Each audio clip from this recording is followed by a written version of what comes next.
Hello दोस्तों, आज हम चर्चा करने वाले हैं क्लास 10 का संस्कृत। ठीक है, क्या क्लास 10 का संस्कृत पाठ 11 नंबर पे बात करेंगे। ठीक है, व्याघ्रपति कथा। ठीक है, व्याघ्रपति की कथा को हम बारे में आज चर्चा करेंगे क्लास 10 में। ठीक है, नारायण पंडित द्वारा लिखित कहानी है ये। ठीक है, ये एक बाघ की कहानी है और वृद्ध व्यक्ति का कहानी है, जो आप लोग को आगे प्रश्न में देखने को मिलेगा। ठीक है, यहाँ से आप लोग को प्रश्न पूछा जाता है, बहुत बार पूछा गया है। ठीक है, और संभावित प्रश्न है कि ये 2025 का एग्ज़ाम में भी पूछ दिया जाए, इसीलिए मैं आप लोग को क्रैश कोर्स के ज़रिए आप लोग को पूरी प्रश्न कराने का मैं भार उठाया हूँ। ठीक है, और मैं उम्मीद करूँगा कि आप सभी इस चीज़ को बहुत बढ़िया से पढ़ेंगे और सुनेंगे और जानेंगे। तो चलिए प्रश्न संख्या 1 पर हम चर्चा कर लेते हैं। ठीक है, जो कि आप लोग के सामने दिखाई दे रहा होगा। ठीक है, प्रश्न संख्या 1 आप लोग यहाँ से देख सकते हैं। कहता है, ठीक ना, व्याघ्रपति कथा से क्या शिक्षा मिलती है। तो यहाँ पर सबसे प्रश्न संख्या 1 यही आप लोग को देखना है कि व्याघ्रपति जो कथा है इससे क्या सीख मिलती है। ध्यान रखिएगा, इसका उत्तर आप लोग यहाँ से कहता है कि नारायण पंडित, ठीक ना, विरचित हितोपदेश के नीति कथा ग्रंथ के मित्र लाभ खंड से ली गई कथा है। ये पंडित नारायण जी का, ठीक है, नारायण पंडित जी का, ठीक ना, मित्र लाभ खंड से लिया गया कथा है। ध्यान रखिएगा। ठीक है, क्या कहाँ से लिया गया, तो मित्र है ना, मित्र लाभ खंड से ली गई कथा है। ठीक ना, व्याघ्र पंडित, ठीक है, व्याघ्र पंडित है। इस कथा में एक पथिक वृद्ध जो होता है, वृद्ध, ठीक है, वृद्ध व्याघ्र द्वारा दिए गए प्रलोभन में पड़ जाता है। ध्यान रखिएगा, एक इसमें ऐसा कहानी है, एक वृद्ध रहता है, एक वृद्ध जो रहता है, ठीक है, वो व्याघ्र का द्वारा दिए गए प्रलोभ में आ जाता है। और ये व्याघ्र होता है क्या, तो ध्यान रखिएगा, ये एक वृद्ध शेर होता है, बाघ होता है। क्या होता है, बाघ होता है। इसी को प्रलोभ में आ जाता है वृद्ध व्याघ्र। हाथ में ठीक ना, शुभ्र कंगन, ठीक है, ध्यान रखिएगा, शुभ्र कंगन अगर आप लोग पढ़े होंगे तो याद होगा कि शुभ्र कंगन दिखाता है। ठीक है, लेकर पथिक को अपनी ओर आकर्षित करता है। जो बाघ रहता है, ठीक है, बाघ क्या, कंगन, सोने की कंगन लेकर के, ठीक है, वृद्ध व्यक्ति को आने का आकर्षित करता है। ध्यान रखिएगा, ठीक ना, पथिक निर्धन होने के बावजूद व्याघ्र पर विश्वास नहीं करता है। ये बेचारा निर्धन गरीब होने के कारण, ठीक है, उस बाघ पर विश्वास नहीं करता है और बाघ के पास चला जाता है। चलिए, तो प्रश्न संख्या 1 आप लोग को उम्मीद है कि अच्छा लगा होगा। ठीक है, अब मैं अपने से तो कह नहीं सकता हूँ क्योंकि पढ़ाई तो करना है आपको। ठीक है, तो जरा बताएंगे कमेंट में। ठीक है, अगर आप लोग को अच्छा लग रहा होगा तो एक दिल वाला इमोजी ज़रूर सेंड कीजिएगा।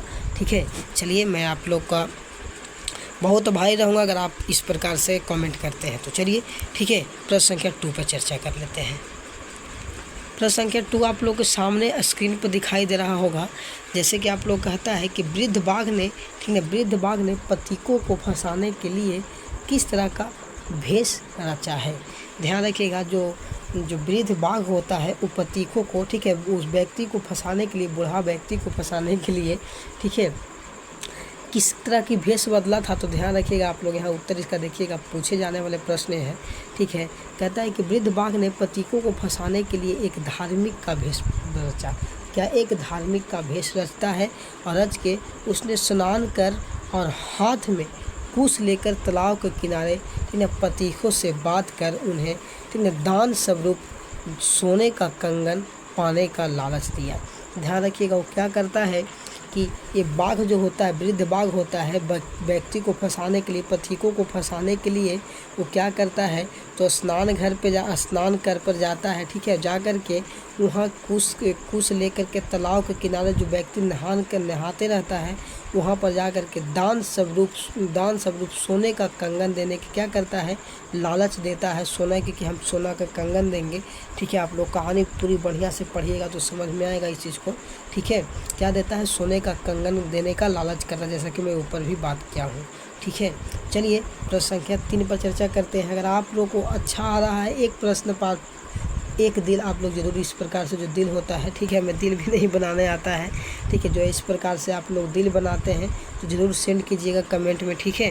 चलिए ठीक है, प्रश्न संख्या 3 पर चर्चा कर लेते हैं। बड़ा ही ज़बरदस्त और मस्त प्रश्न आप लोग को 3 नंबर देखने को मिलेगा, ठीक है। 3 नंबर में आप लोग देख सकते हैं, ठीक है, पथिक वृद्ध बाघ की बातों में क्यों आ जाता है। बहुत ही बेहतर, बहुत ही ज़बरदस्त कहानी है। तो सॉरी, यहाँ पर आप लोग को प्रश्न देखने को मिलेगा, ठीक है। ये जो प्रश्न है बहुत ही बेहतरीन प्रश्न है, ठीक है, आप लोग के नॉलेज के लिए प्रश्न बनाया गया है, ये ध्यान रखिएगा। कहता है कि पथिक वृद्ध जो है बाघ की बातों में क्यों आ जाता है, तो ध्यान रखिएगा। इसका उत्तर आप लोग देख सकते हैं। पथिक ने सोने के कंगन की बात सुनकर सोचा कि ऐसा बाघ से ही मिलता है। जैसे ही जो बाघ होता है, बाघ सोने का बात कहता है तो सोचता है, जो दुर्बल व्यक्ति रहता है, जो वृद्ध व्यक्ति रहता है, वो सोचता है कि अरे तरीके ये मौका सबको नहीं आता है, ये भाग से ही मौका मिलता है ऐसा, ठीक है, क्या मौका भाग से ही मिलता है। किंतु जिस कार्य में खतरा हो उसे करना नहीं चाहिए। और इसका मन में एक बात और जगता है कि लेकिन जो मन में जो काम में खतरा हो वो काम करना भी नहीं चाहिए।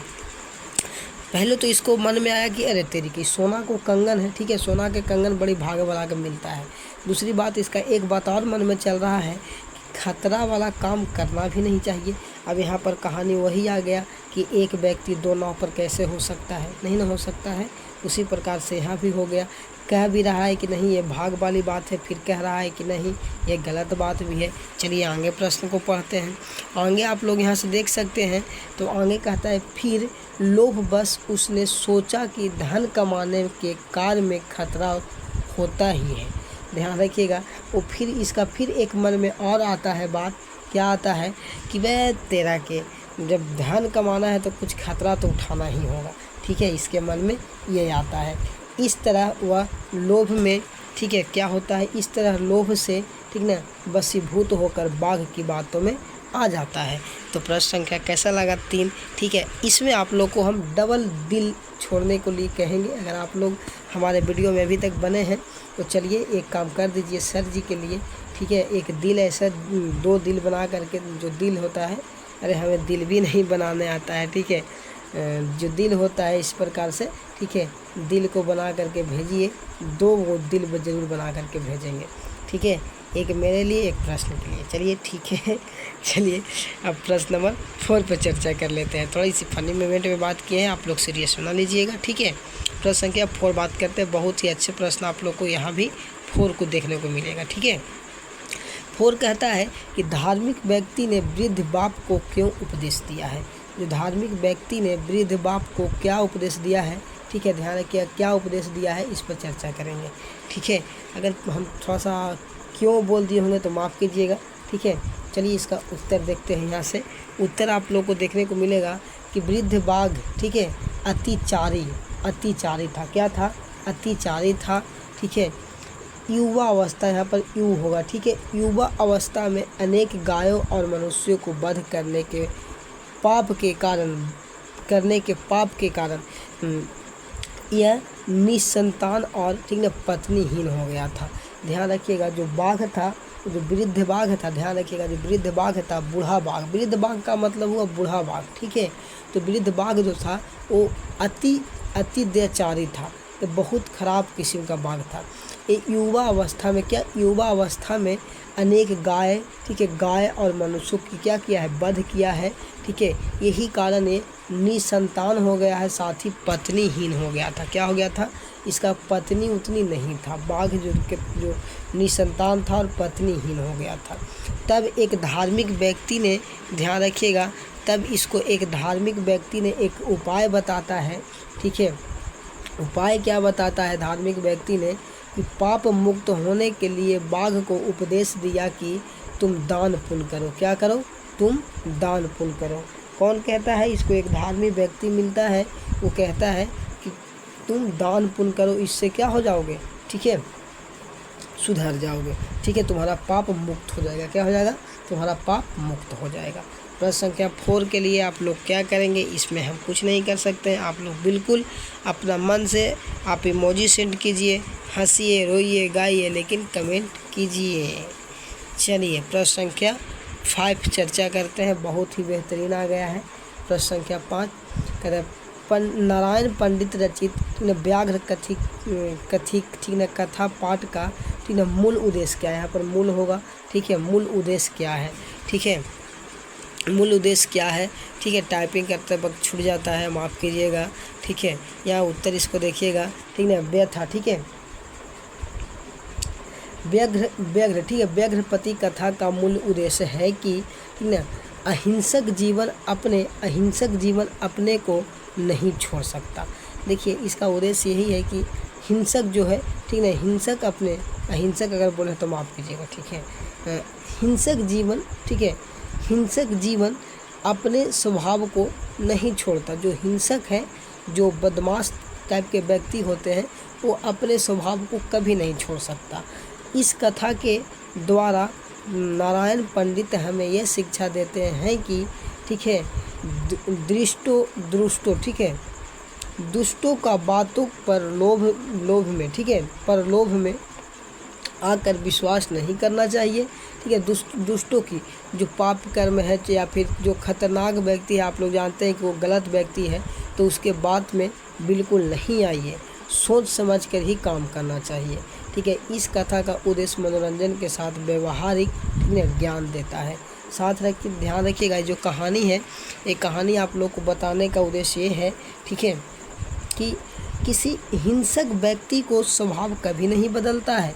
मान लीजिए ये शेर है, तो शेर, अच्छा एक कहावत आप लोग सुने होंगे देहात गांव घर में कि सांप को पालोगे, ठीक है, सांप को पोसोगे तो आपको डंक ही मारेगा, मध कभी नहीं देगा, ठीक है, क्या मध कभी नहीं देगा, ठीक है।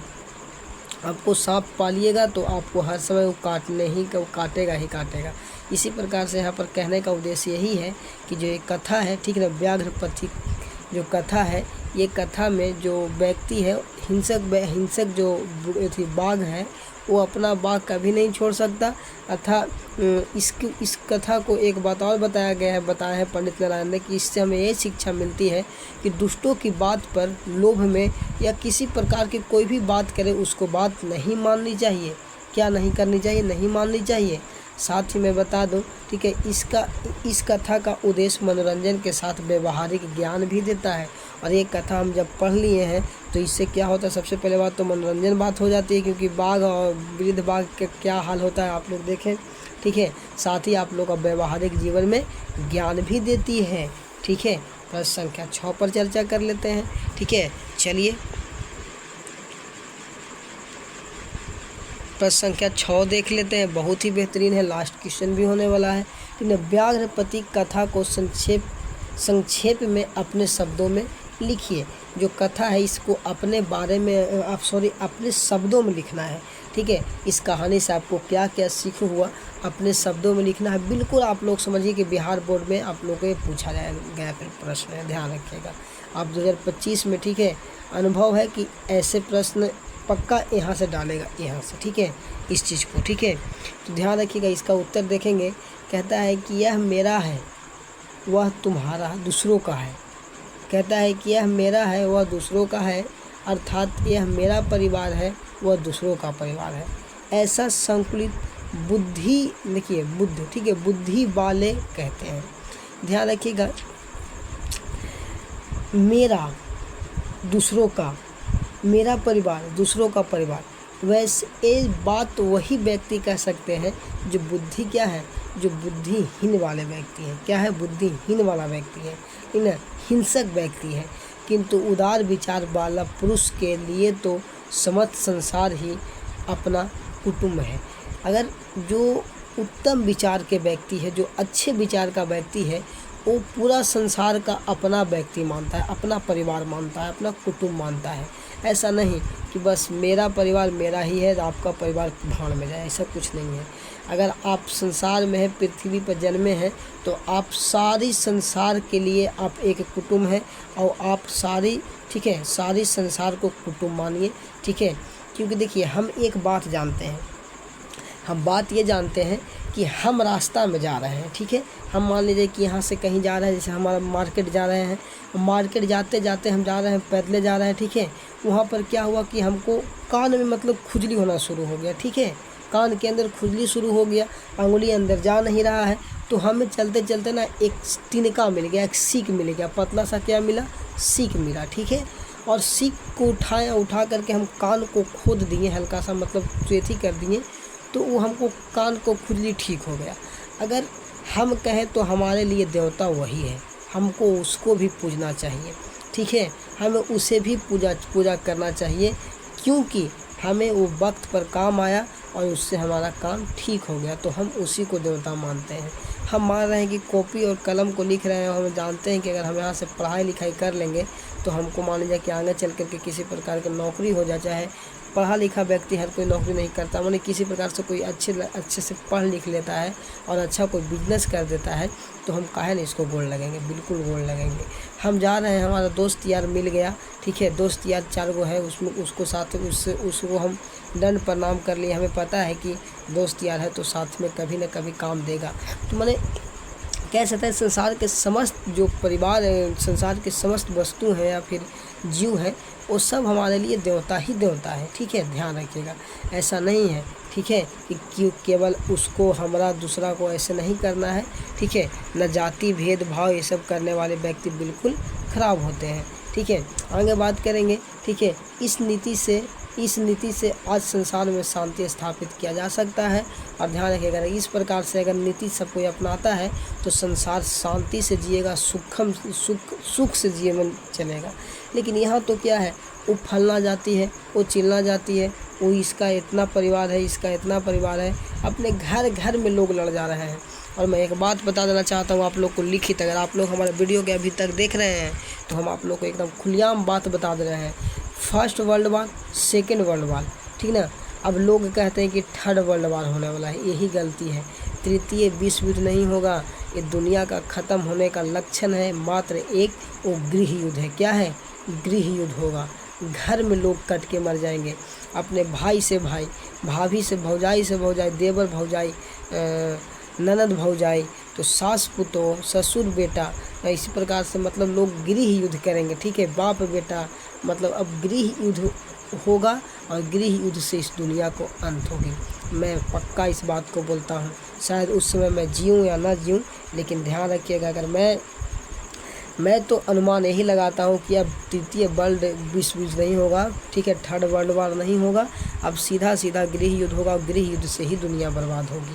क्योंकि जो स्थिति चलते आ रहा है वो आप लोग देख सकते हैं कि कितना ख़राब स्थिति है, ठीक है।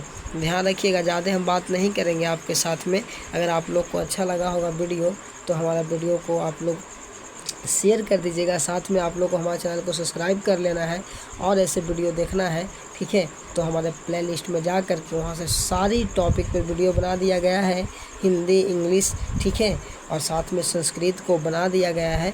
अब बाकी सब्जेक्ट के लिए, ठीक है, बाकी सब्जेक्ट के लिए आप लोग हमारे चैनल को सब्सक्राइब करके रख लीजिए। जैसे ही वीडियो बनाया जाएगा आपके पास इन्फॉर्मेशन दे दिया जाएगा। तो चलिए मिलेंगे अगले वीडियो में। जय हिंद, नमस्कार।